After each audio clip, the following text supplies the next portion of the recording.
Hey guys, Delta here, and let's talk about the PlayStation 4 today. It's been out for nearly a week. I've had mine since launch day. Thank God it came. And this is going to be sort of my review of the console after this first week or thereabouts, which I've been playing nonstop, and honestly my brain is kind of fried right now. So let's start off with, well, not the console itself, but the controller, the brand new controller that comes with it. I'm holding it in my hands right now, and that is the DualShock 4. And the DualShock 4 feels absolutely fantastic. Just from the moment I first held this at PAX back in September, it feels like a huge improvement on the DualShock 3. Familiar, but just way better at the same time. And obviously, it takes some elements of the 360 controller, I think, just in its larger case and size, and its heft. It feels solid. If you watch my unboxing video, I showed that the PS3 controller, the DualShock 3, just kind of felt flimsy and cheap and light. Which the light controller was nice for a while, but it breaks easily. This just feels solid. It doesn't feel like a toy. It feels like a good piece of technology that is going to last me a good long time. The touchpad on it, honestly, it feels nice. It's really easy to use. It doesn't feel intrusive. It's not clunky or anything. It hasn't been used much in games. I only have Killzone Shadowfall, which uses it for the owl controls in single player. And those are pretty cool. And then in multiplayer, you just tap it to bring up the scoreboard, which is really easy to do. So not much to really say about that right now. The analog sticks and triggers are a huge improvement in my opinion. Like there's the dead zone is pretty much zero on the analog sticks now. It feels great aiming with them. Killzone Shadowfall, the game that I've been playing a lot, the game that you're seeing on screen right now, this is a game that has no aim assist. So it's a huge thing that you need you need very accurate sticks to have a first person shooter on console that does not have aim assist. And then the triggers are fantastic. I like them more than the 360 triggers because those things are they're very thin. These ones are really nice. They're not convex like the PS3 where you could put the controller down and accidentally like hit the trigger and do something. They're concave. They're it's nice. They really do feel nice. I love them. This is probably my favorite gaming controller I've ever held. The 360 controller, honestly, I like the bigger size of it compared to the DualShock 3, but my hands would cramp up when I was using that. This thing it feels familiar and so much better at the same time. Now, the PS4 itself, it looks awesome. I love the angled design of it. And overall, it's really reminiscent of the PS2 Slimline for me, which in my opinion is the greatest console ever made, just in terms of the games and everything that was on there, and the fact that it was this little thing that was like barely bigger than the size of my hand now, that I could take around really anywhere. It was a really portable console. Like whenever I was going to my grandparents, I'd bring that along with me just because of that. And it doesn't stand out like a sore thumb in your entertainment center or whatever. Like the spot that I keep all my consoles and all that stuff, it's black, so it blends in well. It's there, you can see it, but it doesn't stand out like crazy. And it's amazing how small it actually is. It's about the same size as my PS3 Slim, if not a bit smaller. Like, how are they going to make a slim model of this thing? And it runs really quietly, except for startup and shutting down, where I think it's the Blu-ray drive kind of makes a bit of noise. But other than that, or maybe it's the hard drive. It's probably the hard drive, actually. But other than that, it runs, it does not make much of a sound at all. There's a little light whirring that you can hear, but when I have, like, the fan on the gas fireplace on down here, you don't hear a thing. It's awesome. So, the new user interface... I'm stumbling over my words. Like I said, my brain is fried. The new user interface, which I believe they call it the PlayStation Dynamic Menu. F that. It's the XMB. It's the cross-media bar. Honestly, it's fast. It's fast. It's slick, and it's a huge upgrade over the previous XMB. It can be a little bit confusing at times, learning where things are now. But I think that's going to happen anytime you have a new user interface after having the same thing for 7-8 years. So, people who have the PS4, like me, will figure this out with time. But for the most part, it's really intuitive. It's fantastic. The only thing that might bother me is on like the main page. There's no way to order your games right now, except it's just done in or applications in general. It's just done in whatever has been used most recently, which could become an issue if you're someone that goes all digital and wants to have all your games on there, because you could get like a massive list. And hopefully they add in a way to organize things. That'd be fantastic. That'd be a huge addition, something I think it will need as time goes on. There's really no slowdown with the user interface. It happens occasionally when you are running a game in the background. So if I'm playing Killzone and hop in the menus and try and screw around with settings, console settings, it'll slow down a bit when loading. And to be honest, I think that's to be expected because you are running this massive game there. Would I like that to not be an issue? Of course, but that's what happens. Another big thing is the PlayStation Store. It looks exactly the same as it does on the PS3 right now. This new design they brought in. Was it earlier this year? I think it was earlier this year. I'm losing track of time. Holy crap. That's not good. Anyways, it looks exactly the same as it does on the PS3, but it runs so much better. It's so smooth. Everything happens almost instantaneously, and it's fantastic. I loved the visual design of the store when they brought it into the PS3, but I just hated the fact that it didn't work. It just did not work, but now it does. It's very clear that this was designed with the PlayStation 4 in mind, but they wanted to have, I guess, a unified platform between the PS4, the PS3, and I'm assuming the Vita. I don't know what the store looks like on the Vita. Quickly jumping between applications is fantastic. One of my favorite things to do is, like when I'm trophy hunting, because that's what I do a lot of the time, I can open up the trophy list, have that as one of the apps I've had open most recently, then open a game up, and then you can switch between the last two apps you use by double tapping the PlayStation button. That is fantastic, because like I was saying, when you're trophy hunting, you could be playing a game, get to a point, say, okay, what trophy do I need to get next? Double tap the PlayStation button, rather than have to sift through menus to get there, you jump straight over to the trophy list for that game, because you can set it up that way, or you can have it set to Netflix is the other application that's going. It's really cool, it's a neat feature. And I honestly, I don't think I could go back to the PS3 without it because it is that good. Really, there's a lot about the PS4 right now, especially the controller, that I think I would have a hard time going back to the PS3, which I'm sure I will at some point. There's a lot of games I haven't completed there.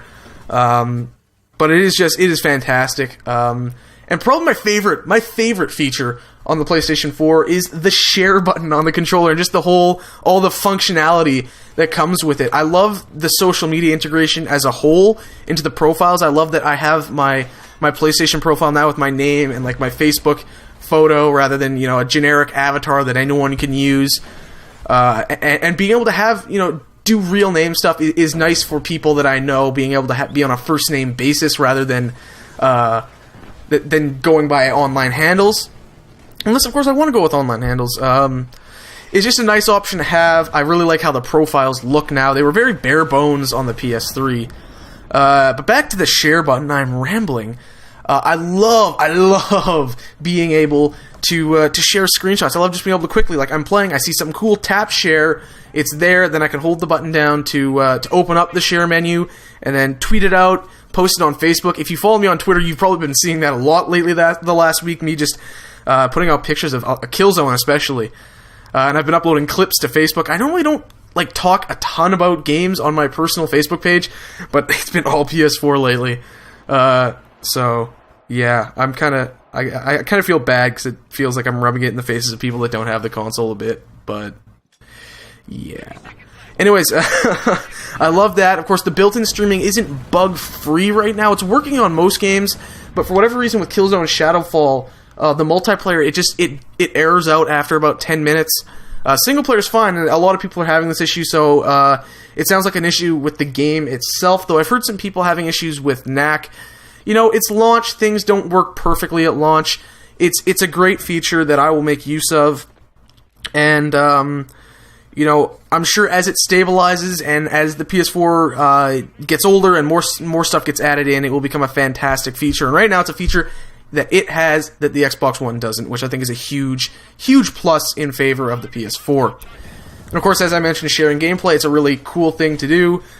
I like being able to I can't record. I'm not set up to record capture like I normally would, but I can you know, I can be playing the game and, you know, I get a really cool kill. Like, I did this yesterday. I dropped, like, 30 feet down on top of a guy for a death from above melee kill in Killzone.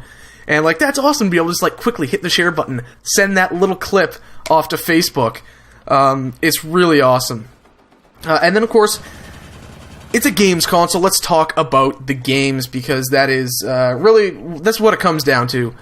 The launch lineup is not amazing. There's a lot of good third-party multi-platform stuff that's going to be available on both consoles: Assassin's Creed, Battlefield, Call of Duty, Need for Speed, stuff like that. But with the PS4, it's lacking in terms of exclusives. I mean, Infamous, it was never going to be a launch title from what I've heard, and it's releasing in March. Drive Club was pushed back into early 2014. So really, you just have Killzone, Knack, and Resogun. I haven't played Knack, but most people I know who have played it say it's really fun. And I want to check it out at some point, if only for nostalgia's sake. It reminds me of the old platformers I grew up on, like Crash Bandicoot and Spyro the Dragon. But I think the real two standouts are Killzone and Resogun. Resogun is insanely addicting and fun, and, you know, it's just a classic arcade twin-stick shooter. It's easy to pick up and play, but also challenging at the same time. It's really fun. You get hooked on it really easy. It's like, I think it's Geometry Wars is what it was called on the 360 back when that launched. It's kind of like that, but for the PS4. And of course you have Killzone Shadowfall, a game I really liked. The reviews have been a little all over the place. I think some reviewers have been overly critical of the game, but I love the multiplayer. It feels like Killzone 2 again, but also it feels fresh and new. It's faster paced. I guess you could say it is a little more like Call of Duty compared to Killzone 2, where it's not weighted down as much. The maps aren't as big. You don't have as many players, and it's a little more close quarters. But for the most part, I think it's fantastic. I love the map design, the classes. I just think it's a really good game, and if you enjoy first-person shooters, I think you'll enjoy it. Playing that game running at 60 frames per second is amazing. It is gorgeous. It really is. I usually play on a smaller 32-inch TV that I have on my desk, but a lot of the time I have to flip this over to the big screen just to truly enjoy it, because it is an absolutely gorgeous looking game. And of course, in addition to your standard on-disc titles, there's a lot of free-to-play selections. A lot of stuff that you get Resogun and Contrast with PlayStation Plus, which you will want to buy because it is amazing, but you also need it to play online on the PS4. But there's a lot of free-to-play selections. You got Blacklight Retribution, Warframe. I've played Blacklight on PC. I haven't gotten it up and running on PS4 yet, but it's a good solid shooter. It's fun, it's fast. Warframe, you know, a lot of people are liking it. I'm not huge on it. You've also got DC Universe Online and a bunch of other games. So there is a good selection of stuff. And I'm really excited to see what is coming next year. I mean, you got Drive Club and Infamous in the first few months. The Order's coming at some point. They've got a whole bunch of other stuff that hasn't been announced. And then in terms of multi-platforms, you got Watch Dogs, Metal Gear Solid 5. It's going to be a good year, and I think 2014, especially in terms of games, is when we're really going to see things kick off in terms of next generation. So I'm really excited to see where things go. Overall, I really do like the PlayStation 4. It's probably my favorite console I've owned. It's the first console I've owned at launch. I love the controller. I love the design of the box itself. I love the functionality that's in there, and I can't wait to see as it is progressed and improved upon. I can't really rank it up against the Xbox One because I don't have an Xbox One. I personally think it's a better console for me than the Xbox One is. But, you know, everyone has their own taste, their own things they want out of a console. But for me, this is something I'm buying to last me for the next 8 to 10 years or thereabouts. So it's to get it $100 cheaper and get a console that has the franchises that I've grown up with, that I care about, and that is more powerful than its competitors. It really is a no-brainer to me. So anyways, those are my thoughts on the PlayStation 4 after a week of having this monster on my rig, my gaming setup. I don't know what you want to call it. If you have a PS4, you know, share your thoughts in the comment section below.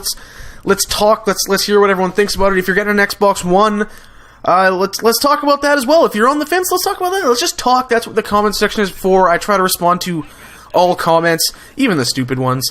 Though you might get a little snarky remark if you leave a stupid comment. Depends on how I'm feeling that day. Anyways, thanks for watching. Hope you enjoyed me rambling on here. Thanks for watching. Leave a like if you enjoyed the video. Share it around. It really does help.